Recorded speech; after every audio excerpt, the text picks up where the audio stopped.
अस्सलाम वालेकुम दोस्तों अगर मर्द एक ऐसी औरत से सोहबत रखे या हम बिस्तरी करे जो इसकी बीवी नहीं तो वो जना कहलाएगी। ज़रूरी नहीं कि साथ सोने को जना कहते हैं, बल्कि छूना भी एक जना का हिस्सा है और पराई औरत को देखना भी आंखों का जना है। जना को इस्लाम में एक बड़ा गुनाह शुमार किया गया है और इस्लाम ने ऐसा करने वालों की सज़ा दुनिया में ही रखी है और मरने के बाद अल्लाह इसकी सख्त सज़ा देगा।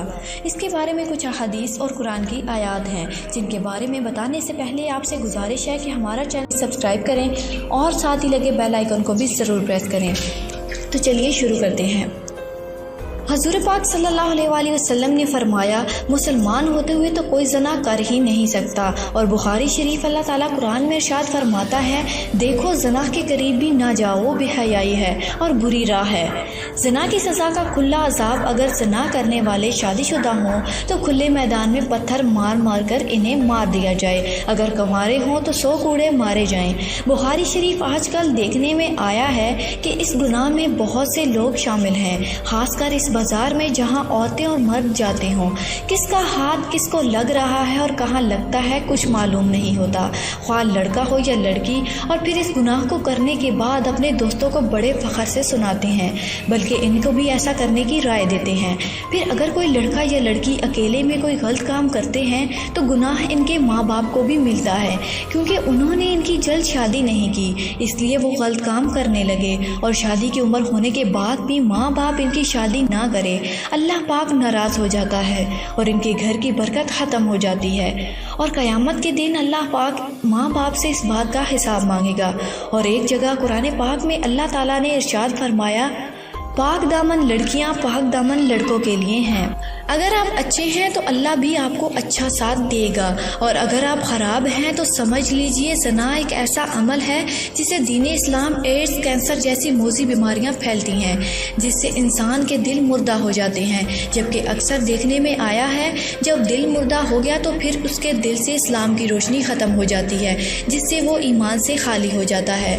इंसान जो भी गलत काम करता है इसकी कीमत इसके बच्चों को, माँ बाप, बहन को इस दुनिया में अदा करनी पड़ती है। इमाम शाफी रहमतुल्लाह अलैह फरमाते हैं, ज़ना एक कर्ज है, अगर तू इसका जिक्र ले गया तो तेरे घर में या तेरी बहन, तेरी बेटी, तेरी बीवी से वसूल किया जाएगा।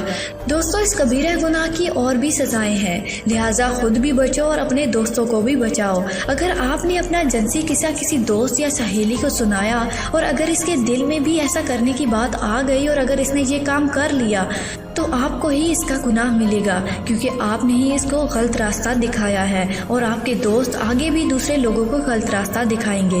इन सब का गुनाह आपके लिए है। दोस्तों, सबके घर में माँ, बहन, बेटी है। अगर आप दूसरों की तरफ तांग झांक करोगे तो आपके घर भी महफूज नहीं रहेगा। अल्लाह हम सबको इस बड़े गुनाह से बचाए। अगर आप इस मैसेज को अपने एक दोस्त के साथ भी शेयर करेंगे तो आप सोच भी नहीं सकते कितने लोग अल्लाह के सामने तौबा कर लेंगे। अल हदीस, जब तुम अपने बिस्तर पर जाओ तो सूरत फातिहा, सूरह इखलास को पढ़ लिया करो। मौत के अलावा हर चीज़ से बेखौफ हो जाओगे। वो दिन करीब है जब आसमान पर सिर्फ एक सितारा होगा, तौबा का दरवाज़ा बंद कर दिया जाएगा, कुरान के हरूफ मिट जाएंगे, सूरज ज़मीन के बिल्कुल पास आ जाएगा। हज़ूर पाक सल्लल्लाहु अलैहि वसल्लम ने फरमाया है, नूर हो जाए उसका चेहरा जिसने मेरी हदीस सुनकर आगे पहुँचाई। दोस्तों, ये थी हमारी आज की वीडियो पसंद आई हो तो इसे लाइक और शेयर करें, और इसके बारे में कोई सवाल हो तो कमेंट्स बॉक्स में ज़रूर शेयर करें, और हमारा चैनल सब्सक्राइब करते हुए घंटी वाले बटन को भी ज़रूर क्लिक करें। शुक्रिया।